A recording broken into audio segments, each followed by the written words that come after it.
You get Carson Wentz to throwing that ball. He's not very mobile. This is not going to be the perfect scenario for him. So I see Cleveland being a problem for that Minnesota offense.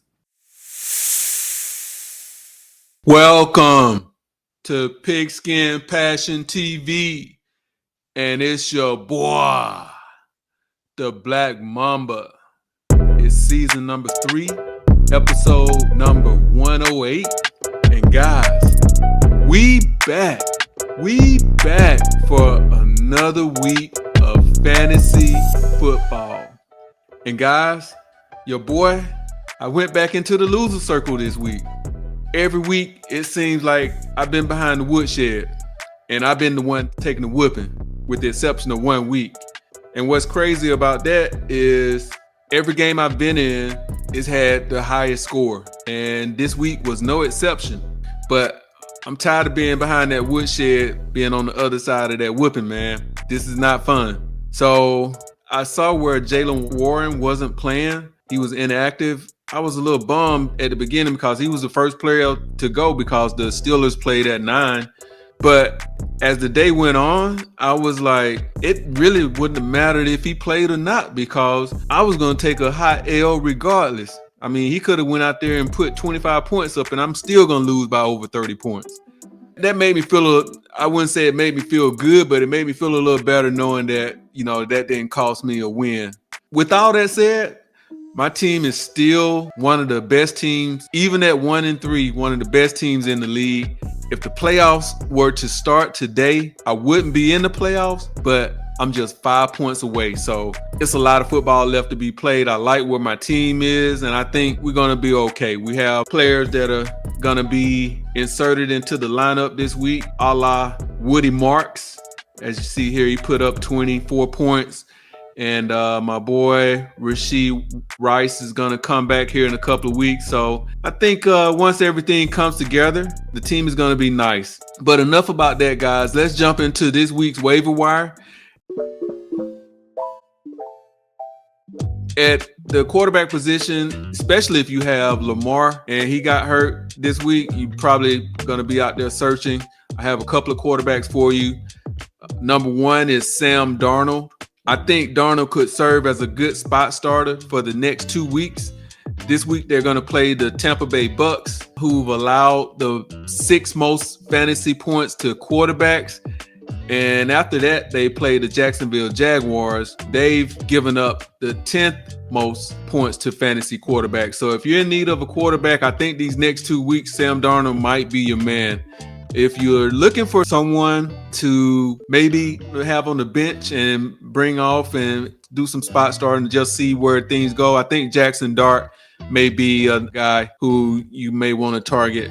He didn't have some performance for the ages this weekend, but the offense was much better than it's been with Dangerous Wilson, Mr. Russell Wilson. That said, there's optimism with him running the offense. And he offers a rushing upside, but the passing game may suffer a little bit since Malik Neighbors is going to be out for the year. But I would give him a chance. I saw some of the game. He actually looked decent. It wasn't nothing just eye-popping, but the offense was running, and he wasn't the one who was holding the offense back. So I would definitely give him a chance if you needed a quarterback, if Sam Darnold isn't available. And next is the running back position. I hope you guys who needed a running back listened to me last week and you picked up Marks. If you didn't, it may be a little harder to get him this week, and it's definitely going to cost you more money if you do blind bidding to get him. He's probably going to be the number 1 pickup on the waiver wire this week. And just like I mentioned last week, he's getting more playing time, and last week was no different. Well, maybe it was a little different. In addition to getting more playing time, he also had 2 tutties. I think it's a changing of the guards at the number 1 running back position in Houston. I think Chubb will continue to get less and less playing time, and there's no sight of when Joe Mixon is going to be back. So I think Woody Marks could be the number 1 back here very soon. He probably is still available, but if he's not, then Another guy that I would target would be Kenneth Gainwell with the Pittsburgh Steelers.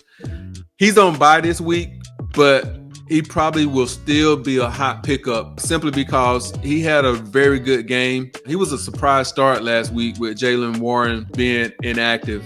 He had a 2-touchdown performance. So I'm not sure of Jalen's status after the bye week, but I think Gainwell probably is going to see more of the field with that performance that he put on last week. And at wide receiver, Malik Washington with the Miami Dolphins.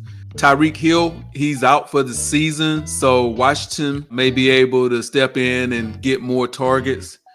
I'm still not big on this Miami offense.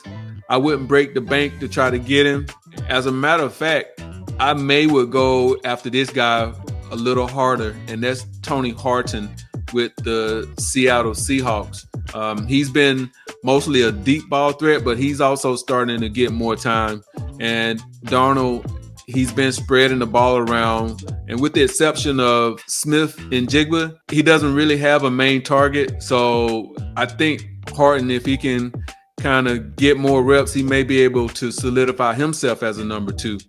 At tight end, next guy. So I told you I wouldn't really put a lot of stock into getting Malik Washington. If you need a tight end, I would put more stock into getting this guy, and that's Darren Waller. I think he may be the biggest beneficiary of Tyreek being out for the season. I had him a couple of years ago, and he was a big disappointment for me, but he has all the potential. I guess the question is, can he contribute? And I think at the tight end position, he's probably going to be a popular pickup this week because he had 2 touchdowns as well.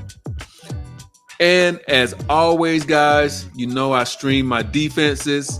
This week will be no different. My top defenses that I will look at this week will be Arizona Cardinals. Last week, I had the Houston Texans going against this same Tennessee Titan team.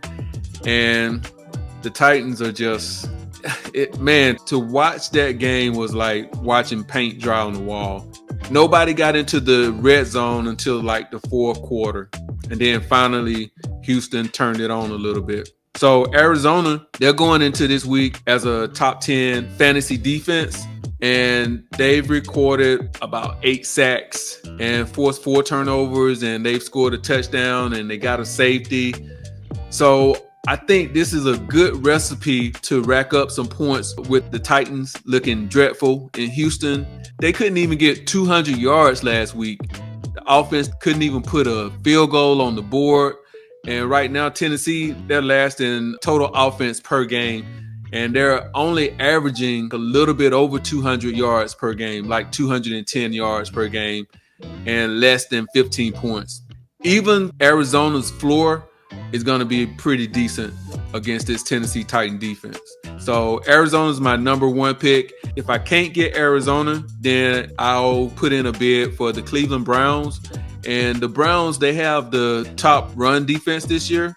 And I mean, the defense is just really good for the offense to be so bad. They've accumulated like 11 sacks this year, which is going to be a problem for that Minnesota offensive line.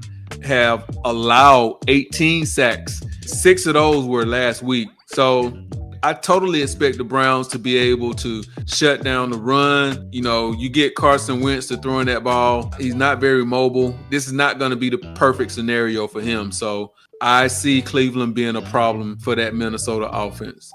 So guys, these are my waiver wire pickups this week. And if you found this information valuable, tell a friend to tell a friend, and do me a favor, spike that like, comment, subscribe, and it's your boy, the Black Mamba, out.